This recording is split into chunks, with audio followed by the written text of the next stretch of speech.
Why don't we kick off? Can everybody see my screen here? Yes, sir. Positive. God damn it, it's the wrong camera. What the hell? Okay, and if anyone who is not presenting can just mute, just so we avoid any echo, that would be excellent. Okay, so the format of this call, we like to start, as Z mentioned, we're a community of human beings working with really interesting technology. So we like to take the first 10 or 15 minutes to do a quick round of introductions. Just please keep it really short. Your name, a project you're working on, and either, what cadCAD models have you worked on, or what cadCAD models would you like to work on? Part of the emphasis of these calls is not just like how to create the models, but also then how to use these models, because each of these models can be a replicable community template. So, while this conviction voting model was designed for the OneHive use case, it can be definitely useful for, multiple different DAOs. And what we want to talk about here is, customizing these models. And we're trying to find and surface these overlaps. There may be a lot of people who are looking for models for similar things. And ultimately, we want these tools to be, useful for wide varying use cases. So quick, maybe 30-second name, project, and a cadCAD model either you've worked on or one that you want to work on. And I'll start it off. My name is Jeff Emmett. I'm working with the Common Stack, with Block.Science, with cadCAD, with a bunch of other projects. And one of the most exciting models I've worked on lately, other than conviction voting, is a risk-adjusted bonding curve. And there will be some more information about that coming in the future. And I will pass it on to Barlin. Hey, hello. I'm Matt Barlin, lead systems engineer at Block.Science. So I've built many models, and some are now up in the demos side of our cadCAD org open source repo. So that's good news. And do you want to pass it on to someone? Pass it on. Sure. How about, I'll go next. The next person is Crypt MPPT on my screen. Hey guys, my name is Frederick. I work with the Cardano Foundation. We've been working on models for governance right now that are being pushed out as we speak. We just had a call actually just the hour before regarding Catalyst, which is one way of trying to decentralize funding, but we're really looking at what other ways we can improve that. And I'll pass it on to Deniesa.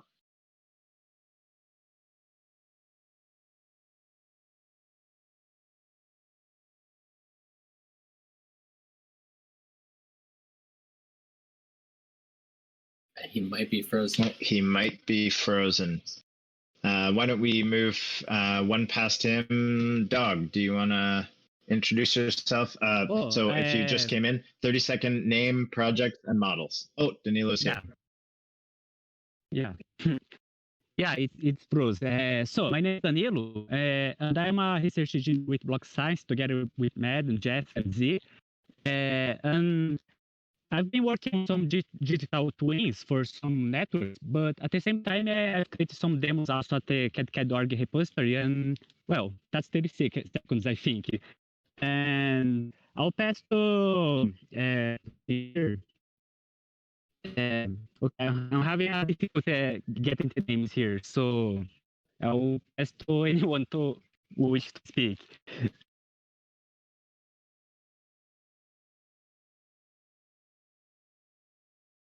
Sorry, it's a little choppy. I'm guessing you passed it to someone, but I didn't actually catch the name, and I don't know if anyone else did either.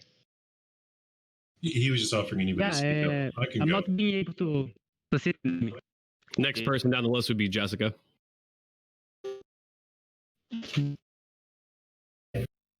Okay, musical cheers. My name is Jessica Zartler. I am working with Common Stack and supporting cadCAD, and also I work with a protocol called Virus that is pretty incredible, and leading now the communications group for our Token Engineering Commons build and supporting the ecosystem and translating robots to humans. Here to support the community and hear what everybody's needs are and connect the dots across many of these builds going on. So I will pass to Phil.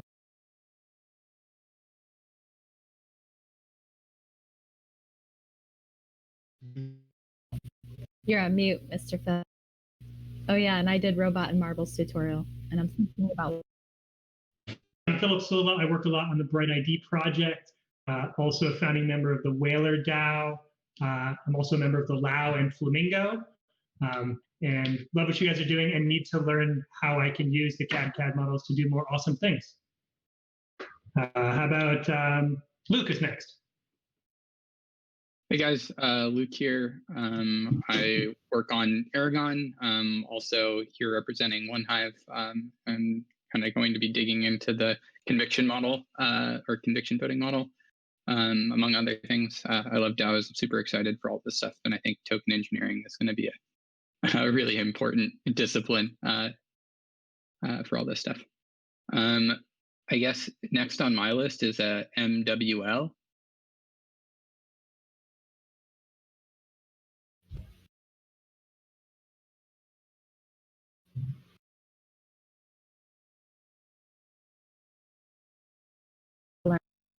Oh, that would be Michael Linton? Is that you?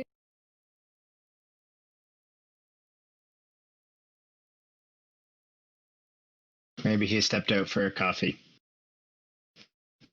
We can come back to him. Who else do we have here? Santos, how about you? Hello, my name's Sean Sanasuaso. I am currently a fledgling programmer, but I deal mostly in marketing and research. So if there's ever anything you guys need as far as green screen modeling, voiceovers, whatnot, it's SEAN. And I'll let you know it's SANTOSUOSSO if you really want to know how to spell my last name.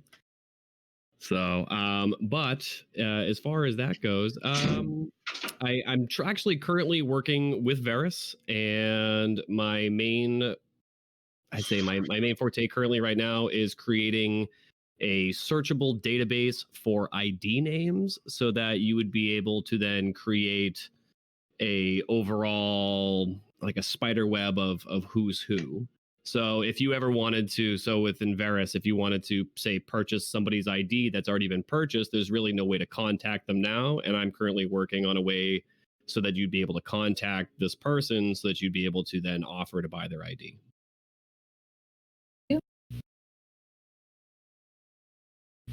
I don't think Cal Bore went, if you want, with the really cool sacred geometry.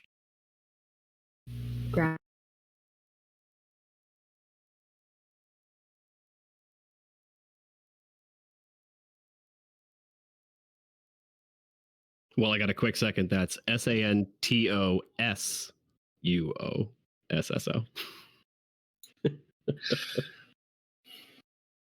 Does anybody else have experience with these Discord-based big meetings? I feel like we're still just dealing with a lot of choppiness, and I'm wondering if we know how to fix it.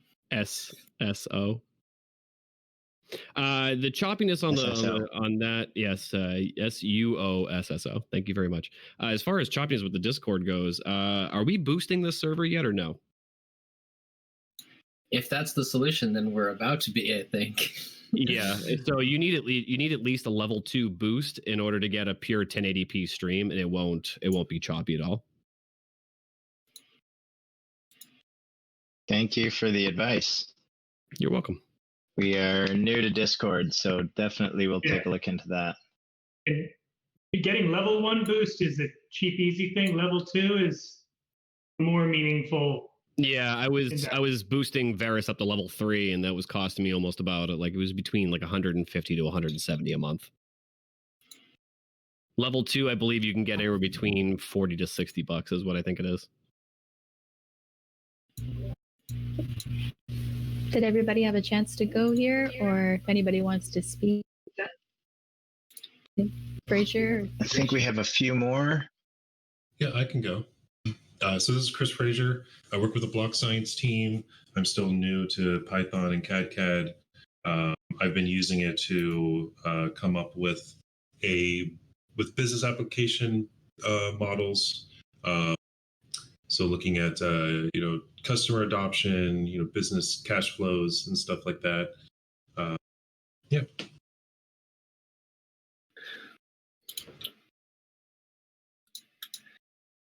Great. A few. Yeah, please.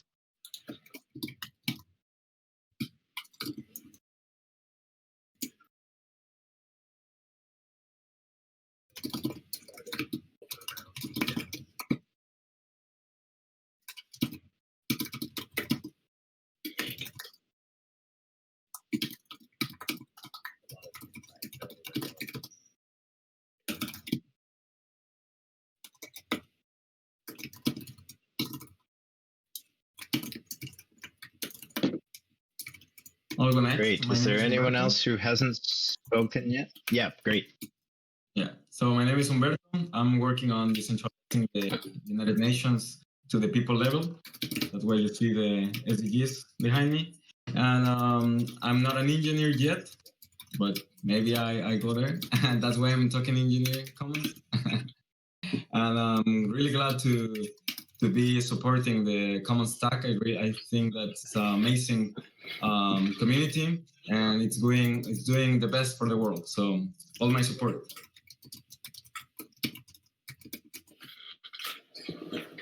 Thanks so much.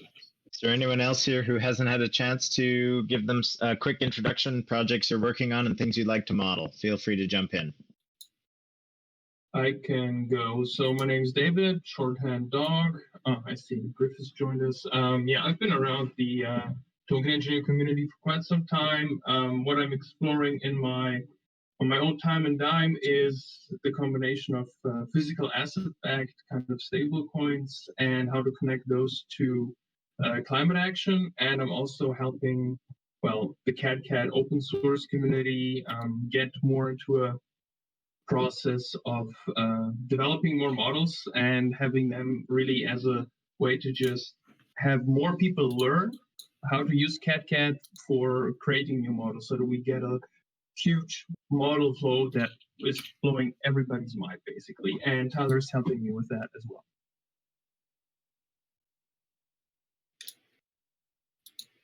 Awesome. Any other people want to jump in? Griff, feel free. And sure. Toya, just letting you know, we're just giving quick introductions and projects you're working on and any models you've played with. Sure, I don't know if Random Shinichi's in this call, but he has been working really hard on the common simulator model, which is a model of a hatch, a bonding curve plus conviction voting. It's a unique model that's object oriented instead of functional programming, which is kind of an experiment for cadCAD. It's kind of a fun change of pace than most cadCAD models, and we are working on a really cool front end for it so that it can be like a game that highlights the common simulator. I think a lot of people here in this call know the common simulator. And of course, I'm actively following the work that's being done on conviction voting module.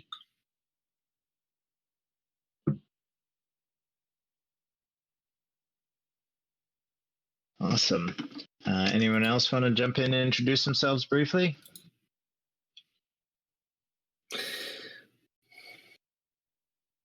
Looks like Catman has raised his hand. Jump right in.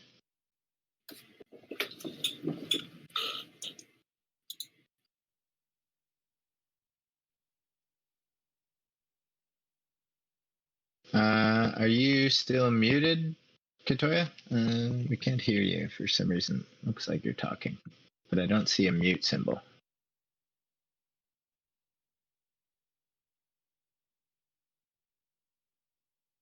Discord settings, check your audio. Yeah, there's a little drop down on the mic, a little down arrow. Click that and you might fix it. Yeah, I had a push to talk earlier. Thanks for bringing my attention to that. Cool. My name's Chris. I'm program manager with Block.Science. Dog, I'd love to sync up with you after this call. Your name's come up a couple times today. As far as work on cadCAD itself, I've been playing around with building out a beer game demo that's sort of like supply chain management and watching how disruptions across supply chains cascade through every phase of it. So yeah, that's been super fun. Still trying to make it work. Yeah.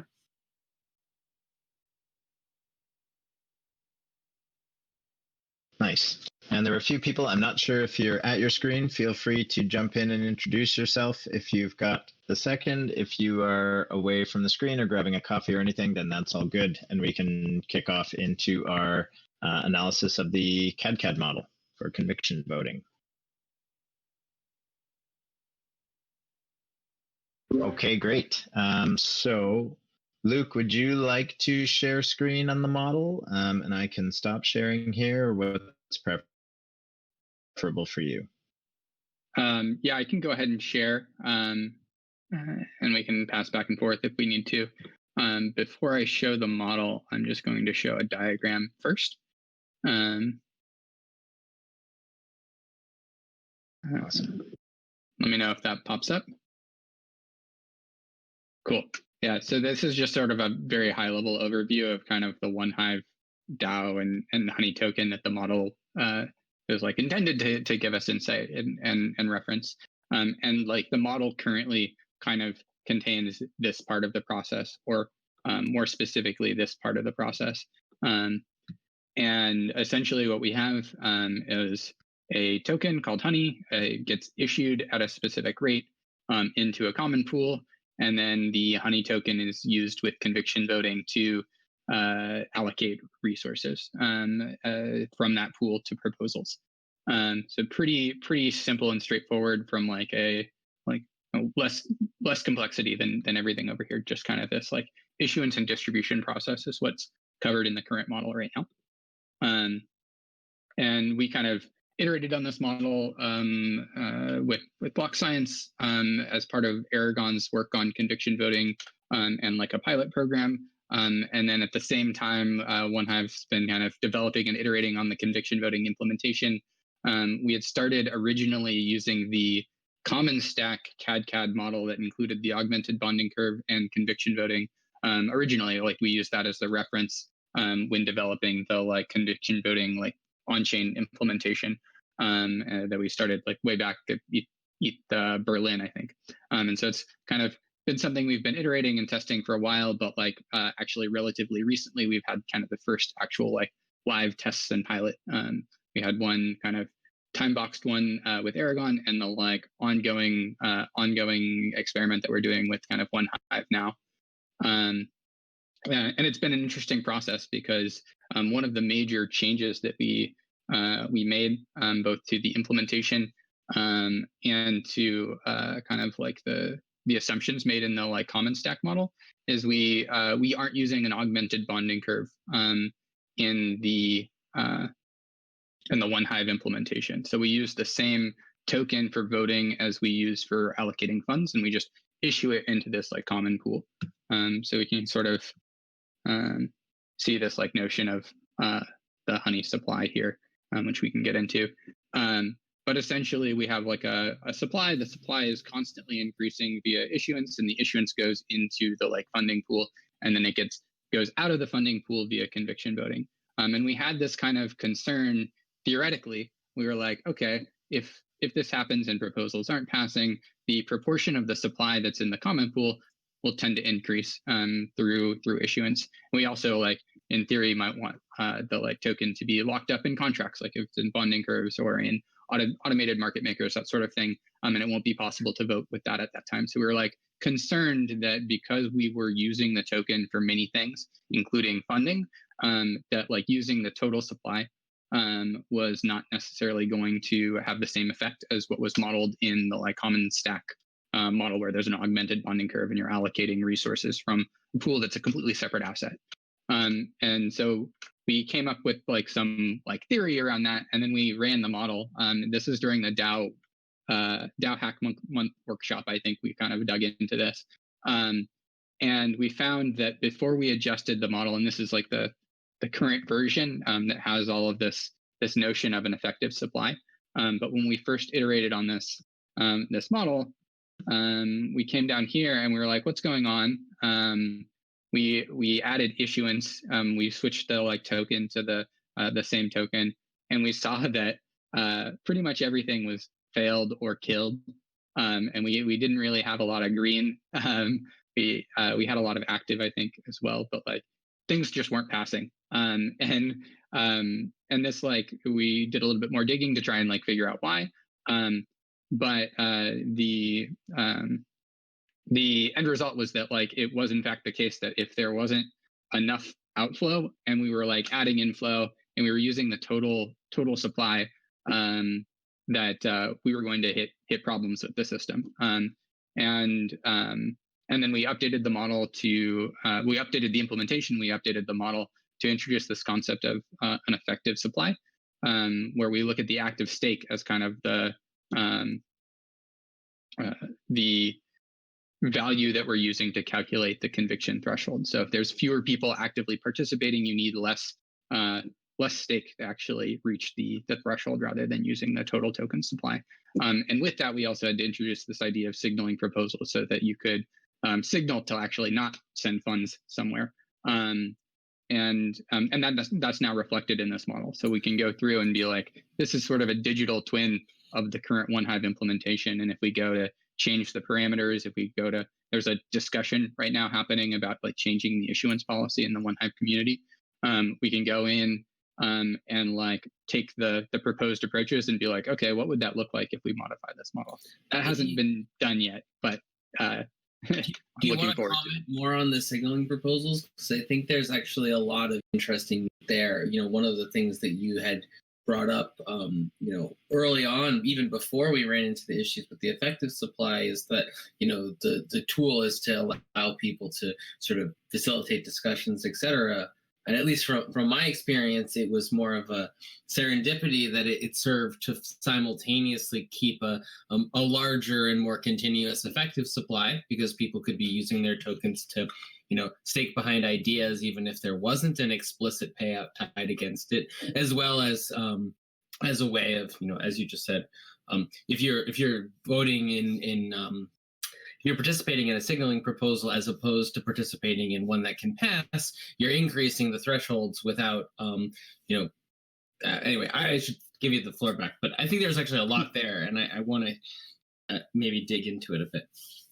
Yeah, and I might lean on you to kind of help me map it back to the model, because there's some really interesting stuff with regard to sentiment in the model. But it is true, we started to think about adding signaling proposals even before we realized this effective supply thing or went down that path. And we actually have like a mode that's just signaling mode for conviction that was actually used recently by the Common Stack team to like allocate Envala grants. But as like a participant, I have a lot of ideas. I don't have a lot of bandwidth. I also am not a developer myself. And so like we started experimenting with this thing, and I was like, I really want to be able to say like, this is the direction I think we should go, sort of like an RFP, like, hey, this is really important. We should like focus our attention here. I'm not like proposing the exact details. I'm not proposing the exact implementation, but I want to be able to start the conversation. I want a discussion thread, and I want to like put all my weight behind it so that everybody goes and looks at this and potentially helps me refine and come up with an actual proposal. So like, well, and even explicitly, right? If you see a signaling proposal with a really high conviction, there's a real incentive for someone to write a concrete proposal for funds that mirrors it, because they have an understanding of what kind of conviction they might hope to bring behind it. So, you know, we talked a bit about even just knowing what you could hope to budget by looking at how much conviction was behind an idea, and then like say, all right, well, if we want to undertake to write a formal proposal with a budget request, we kind of know how much conviction is required to get how much funding. And if you have a lot of conviction behind a signaling proposal, you could hope to get that same support, or maybe some fraction of that support, behind the concrete proposal and pass it to fund the work itself. Yeah, exactly. And like, I think one of the interesting questions here was like, we had a choice. We could create a separate instance that was the signaling instance, and we could throw all the signaling proposals there, or we could make it so that like the same instance was used for funding proposals and signaling proposals. And we found that having signals compete directly with funding proposals added to this like notion of discussion and iteration and refinement. And while we're still like early in this process of like testing this in practice, the like mapping to like the actual community workflow of saying like, oh, I want to draw attention to this. Most of the proposals actually that people have come up with in the OneHive community, whether they've technically used the funding mechanism, have been more like, I have this idea or I have this priority, and not necessarily concrete proposals. So like being able to prioritize between directions versus concrete actions, and using the conviction mechanism as a way to sort of prioritize where you're putting your signal across those things has been really interesting, from like using it as like a single mechanism for like allocating attention within a community. By comparison to other algorithms that are, and other tools that are associated with voting, I think this particular system, and I don't specifically mean conviction voting so much as the constellation of tools that OneHive has put together, facilitates something more like a rough consensus. It's like machine facilitated rough consensus, as opposed to some sort of cold algorithmic procedure that doesn't adequately account for the degrees of starts fuzzy, gets more concrete, maybe starts big picture envisioning and becomes more concrete fundable tasks. And we want to be able to facilitate that through its whole life cycle, not just assume that everything magically gets to the point where there's a bunch of discrete sort of atomized priced tasks. And it doesn't suffice to just spend money. It's necessary to sort of steer the decisions about what kinds of things do we want to spend money on, and to recursively define the work. And my experience with OneHive as a sort of researcher adjacent, collaborating with Luke and others, has been that this ecosystem that they're building actually does a pretty good job like incentivizing, rewarding, or at least recognizing contributions in multiple layers, from the more research and social systems level down to the when it's time to sort of write code and ship. And obviously they've shipped some sweet stuff. So anyway, I'd like to, if possible, maybe see if people have either Luke wants to dive into it, or people have questions about the cadCAD models, or the role the cadCAD models actually played in getting to this point. Because at least personally, my goal is to make that accessible for more people to both create and or use these models to achieve community goals.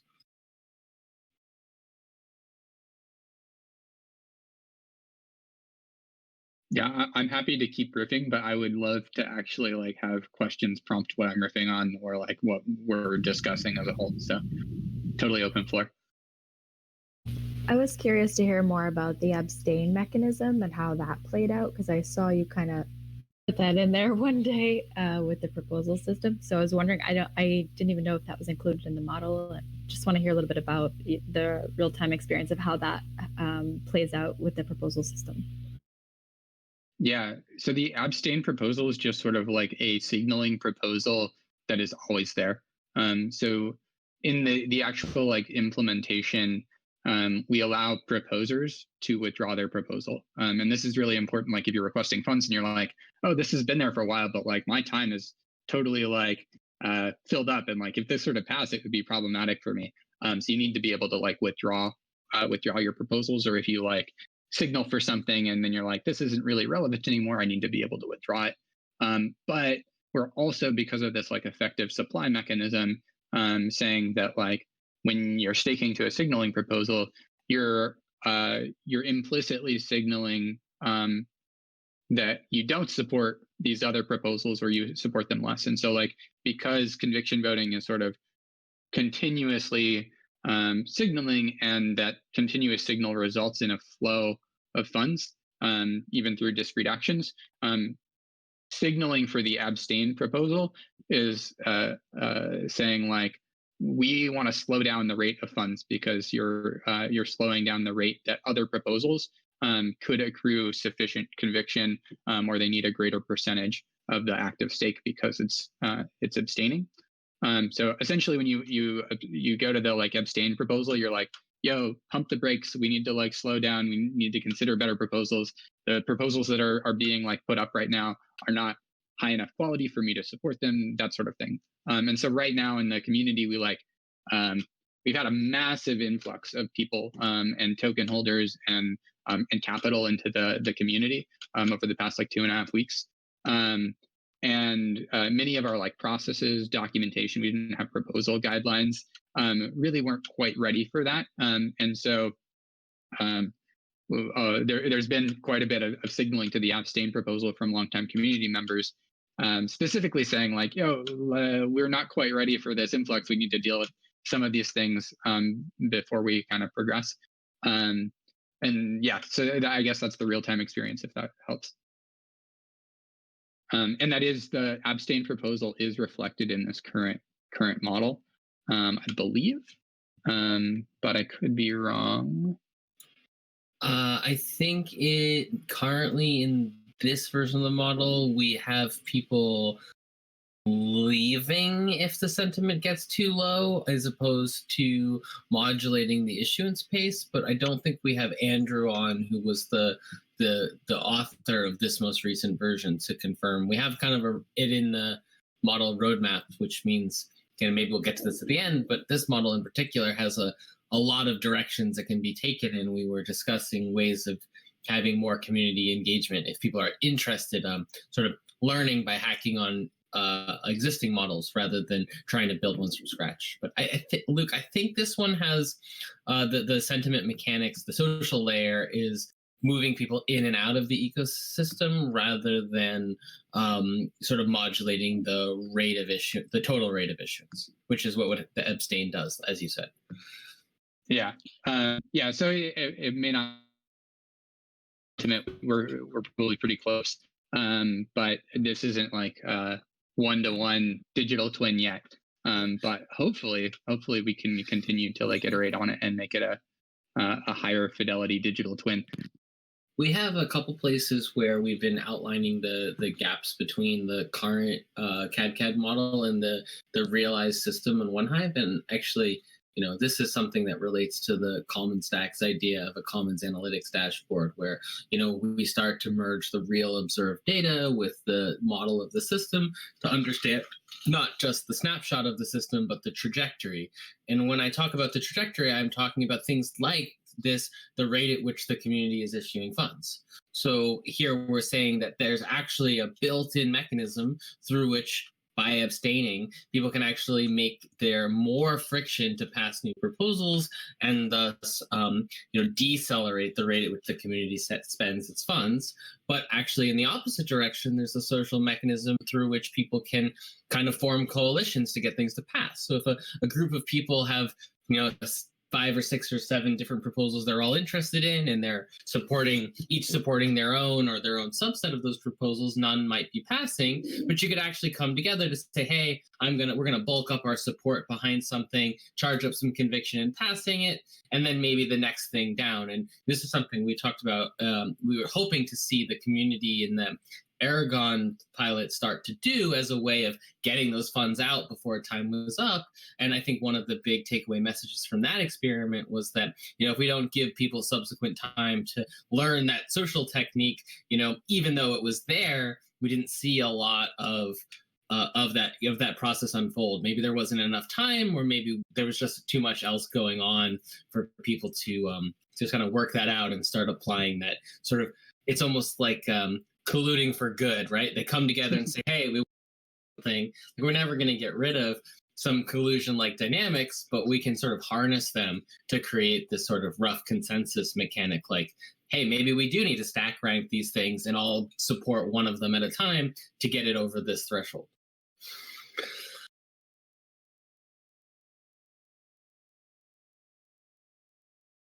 And to be clear for people, like, I know we're talking about the DAO dynamics, but our understanding of this design came in a large part from iterations on these models. So we had the theoretical ideas about how these mechanics might work, but the cadCAD models actually allow us to sort of write these into computational experiments and say, what if we assume people behave like this? What happens? And what if they don't? And what we've seen is that our model can show us that if people were to say stack rank and all, support the same sequence of things, support stuff, get it to pass, switch to support the next thing, then the throughput, the rate at which it dispensed funds would go way up.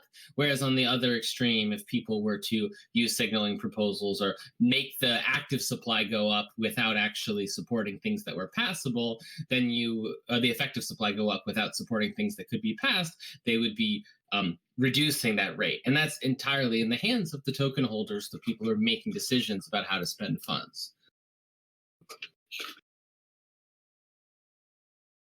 Yeah, I mean, I think this like cycle of iteration is really important because we'll learn from like using it, but we'll also like be able to kind of understand some of the proposals. So one of the things that like OneHive has done that I think is really interesting is we've used Bright ID for Sybil resistance for a token distribution mechanism.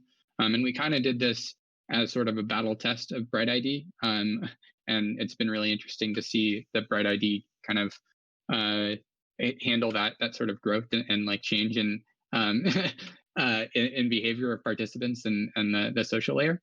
But we were also considering using quadratic conviction voting as the allocation mechanism, because even though like the token distribution for Honey has been like, we didn't do like an ICO or anything like that. We like have been basically continuously distributing tokens to contributors for the past like year and a half on Rinkeby and mainnet, and we moved that over before using the conviction voting model. There's like the fact that the community was much smaller in those early stages, you end up still with like a concentration and you have whales, even though there was never like an ICO or anything like that. From the perspective, like I'm a whale, I'm a honey whale for sure. I actually find it would be really, really beneficial to the ecosystem if my weight wasn't, if I had less weight and it scaled and gave more sentiment. On the flip side, the like dynamics change when you don't have like linear scaling, and maybe they change how people behave.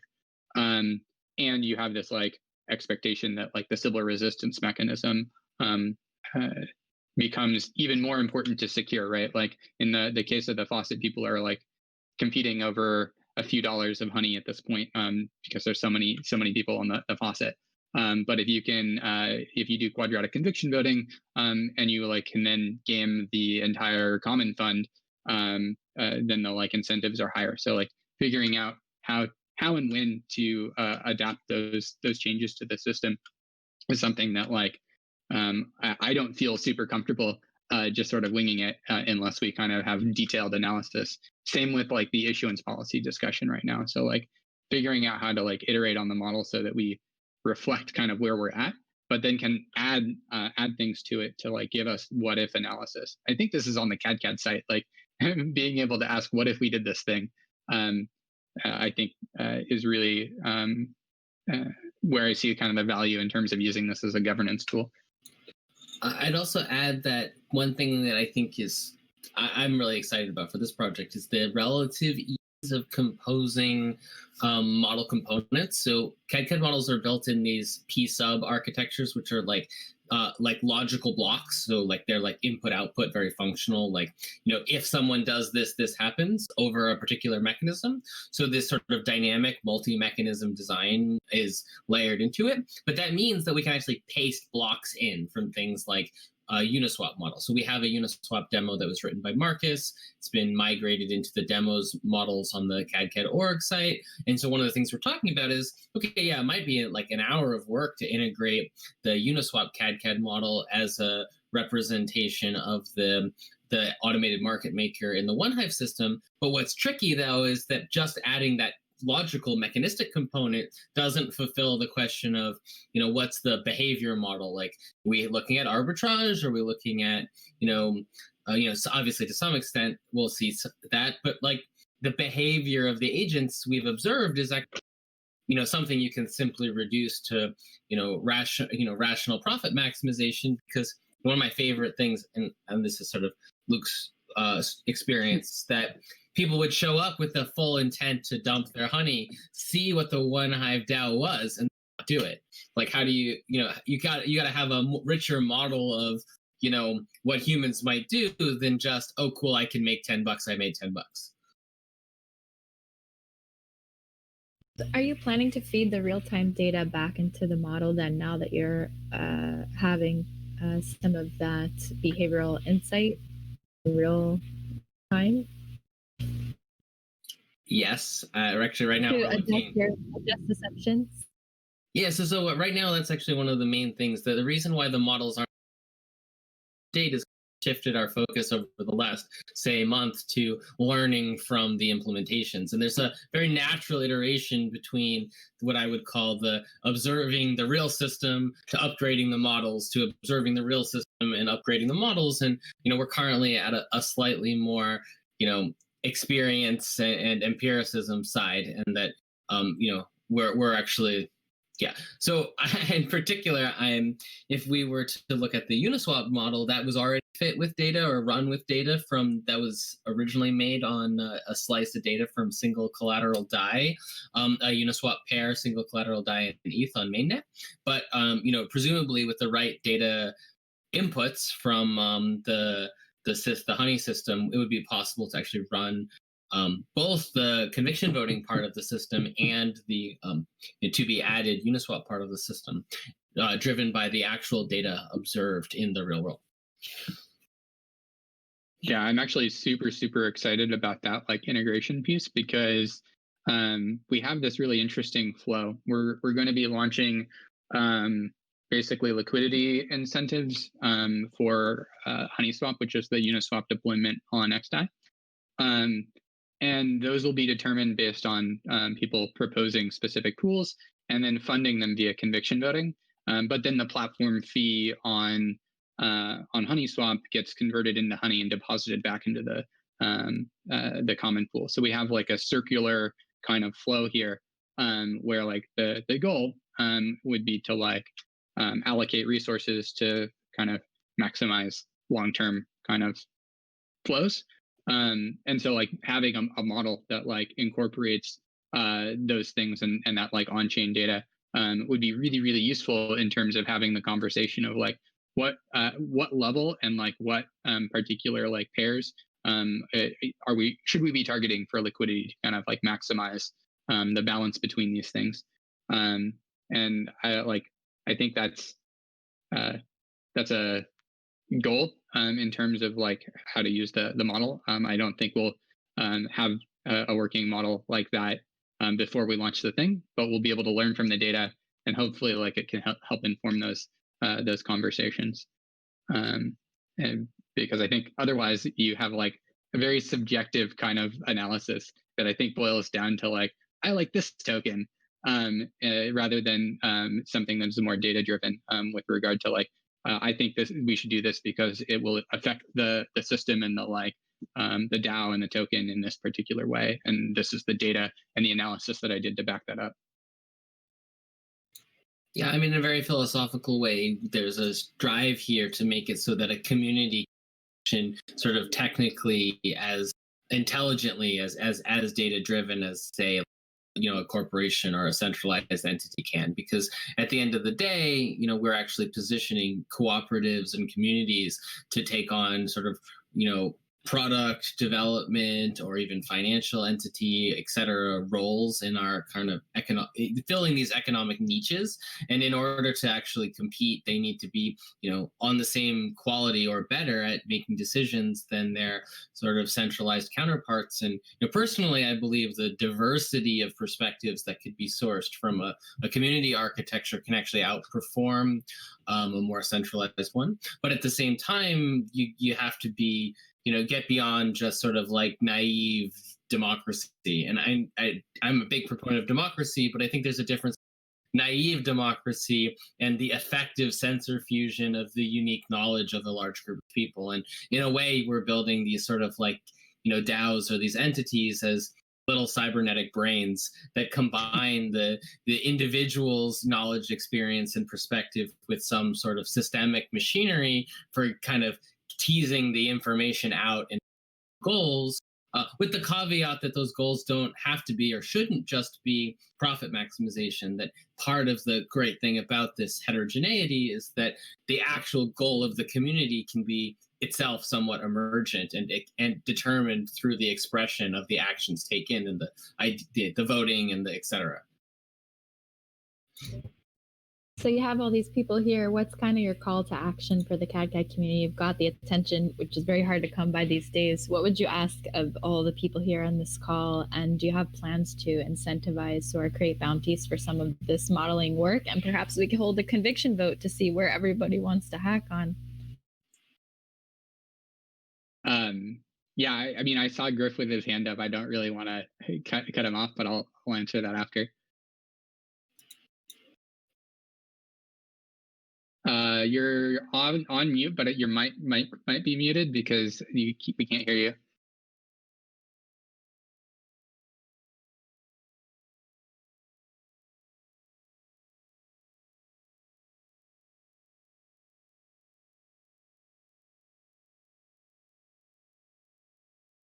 Okay, well, we'll carry on.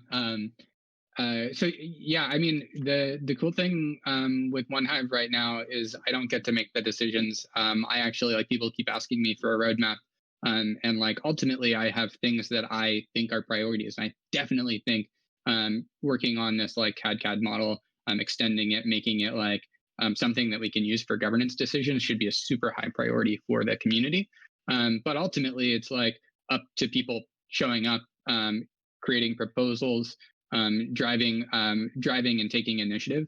I don't get to like make the decision or the roadmap really, but I would really love to see us basically take this this model as a starting point, work on extending it to like answer some of these like questions like that. We have really big questions about like conviction parameters, changes, the quadratic conviction stuff, the issuance policy, the integration with like liquidity incentives. I know Z, we were on a call and we started to brainstorm this.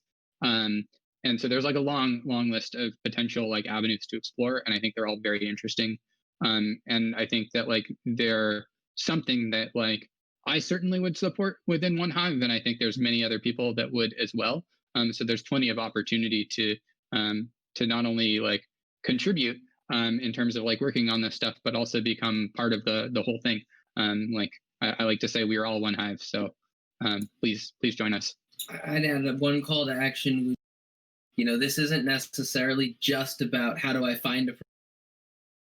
It is become the person that can do this modeling. My personal experience has been that most of the people who reach out to me, either through Block.Science or through the cadCAD org, are looking for an engineer to do this stuff. But I like to describe it a bit like, you know, data science was maybe 10, 15 years ago, where the people who can do it are the people who just, you know, commit to start doing it. So, you know, don't be afraid if it's something that you're interested in doing to sort of jump in and start trying. And, you know, there are people around who can help and answer questions and refine. But if you want to see this stuff happen, the best thing you can possibly do is like clone the notebook, fork it, change stuff, you know, come up with ideas, write proposals, and put them up on OneHive. You know, we're going to be working on writing some of, but the proposals that we would write are not going to be exhaustive. We know of, and we've discussed many more things than the group of people currently hacking on these models can hope to do. So it's somewhat of an invitation for you to just pull it, play with it, ask questions, challenge assumptions, and then ideally kind of get the hang of using the tools to try to answer some of your own questions. Not to ruin the call to action, like exclamation mark, but I really want to hear this question, and it can be just a couple quick tips or feedback on how it was taking the cadCAD model and actually implementing smart contracts. And if there's any like things that you would do better or things that will help other people when they want to take that leap of taking the cadCAD model as a design and then actually implementing something on the Ethereum chain. Curious if any ideas. I wish David was here because he did a lot of that like mapping back and forth.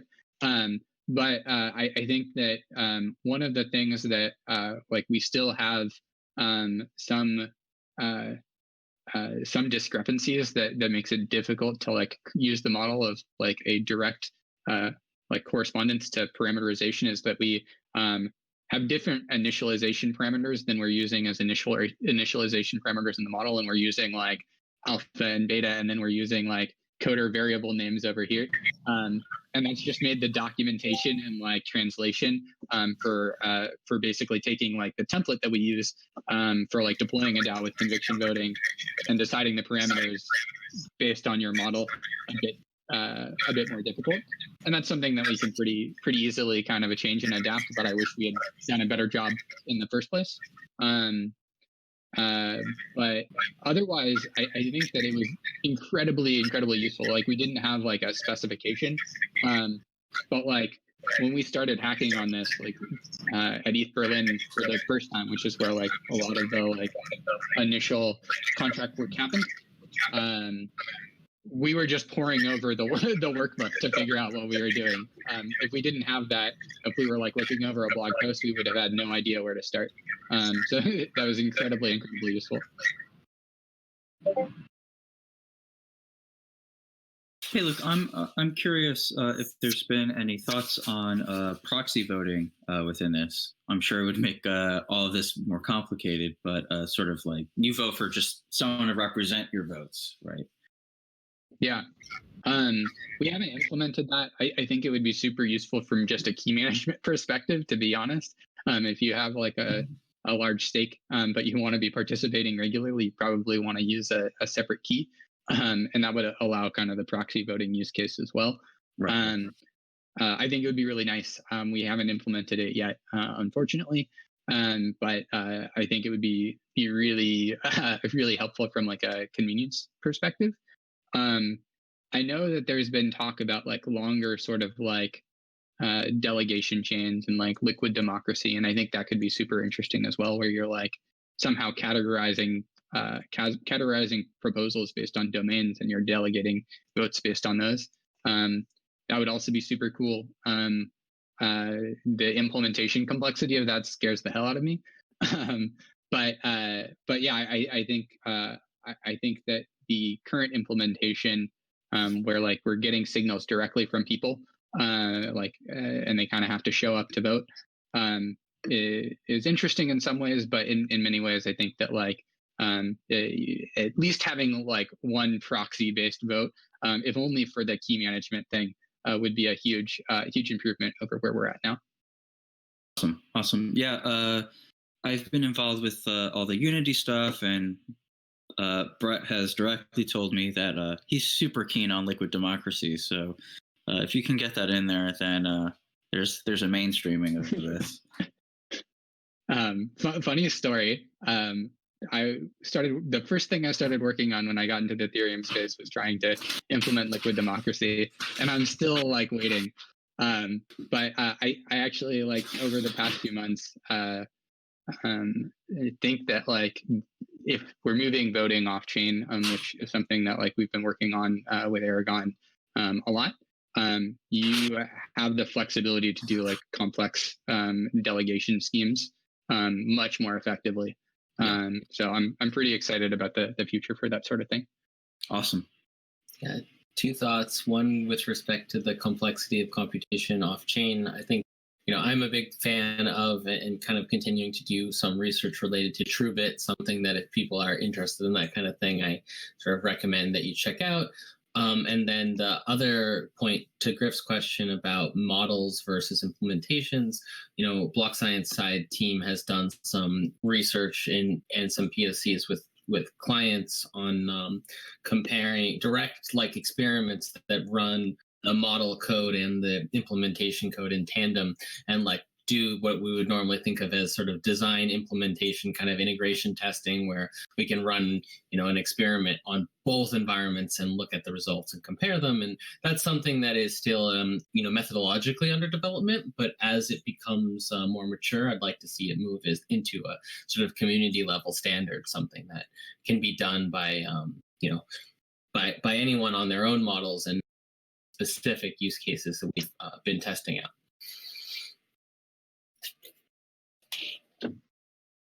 Hey guys, I don't know if this is the right space for it, but I just wanted to touch to the point of off-chain computation. And we're talking a lot about governance moving off-chain, and some of the examples and discussions that I've heard is that if you move it to a sidechain or off-chain, pretty much you reduce the security of the system to the governance chain discussion. So if there's a sidechain, then the security gets reduced to the sidechain of the security.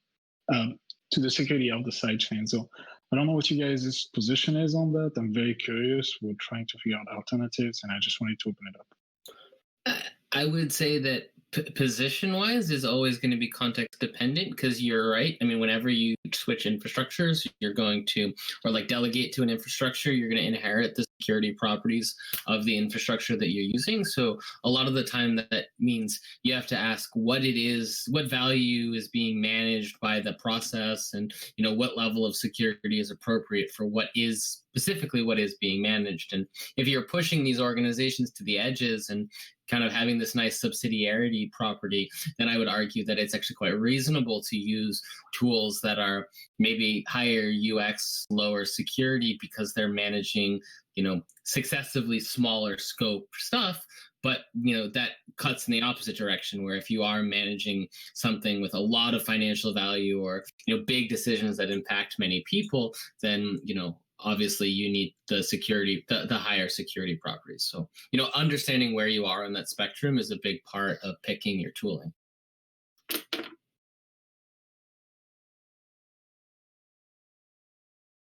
Yeah, and I think there's a lot more discussions to come around these new governance tools. There's no one answer to governance, and it's really highly context dependent. I'm on mute. Can you hear me? Yeah. Okay.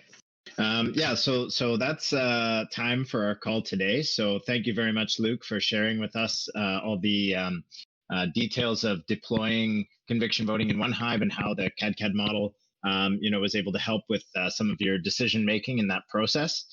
Couple calls to action on the cadCAD front.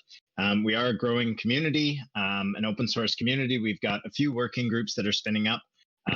There's the Core Tech group for people who are interested in upgrading the cadCAD Core Tech. There's kind of an admin infrastructure group that's running and keeping all these integrations smooth. And there's also the education and outreach group.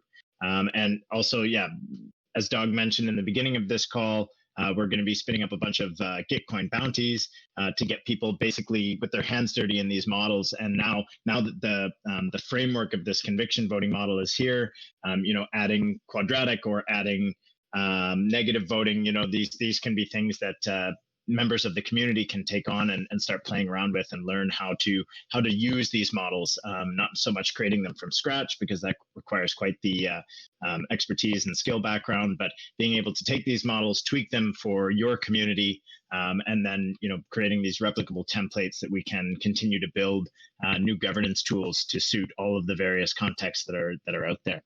So feel free to engage on the Discord here. There's also the cadCAD community forum. And we also have a couple of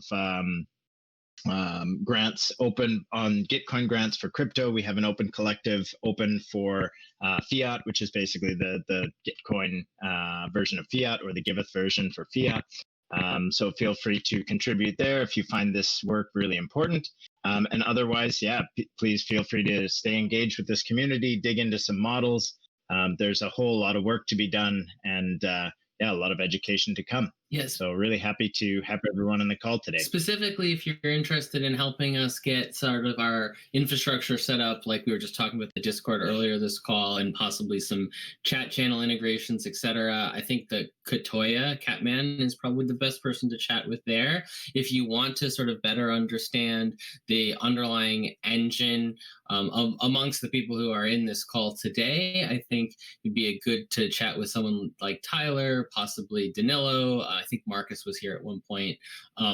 We can sort of connect offline. But I think actually one of our biggest thrusts right now is related to the education and outreach and making the models and the modeling workflow more accessible through demos, through use cases, through bounties, and that sort of education and outreach. Right now, Jeff kind of manages comms and does community management stuff with support from Jess, and with actually on the specific kind of intersection of modeling and community, Dog has been doing some work lately with Tyler on how to set up these bounty programs. So this is a very early stage community with a lot of enthusiasm, and we're really just saying, hey guys, welcome. Tell us how to help you contribute, because we're still just figuring that out.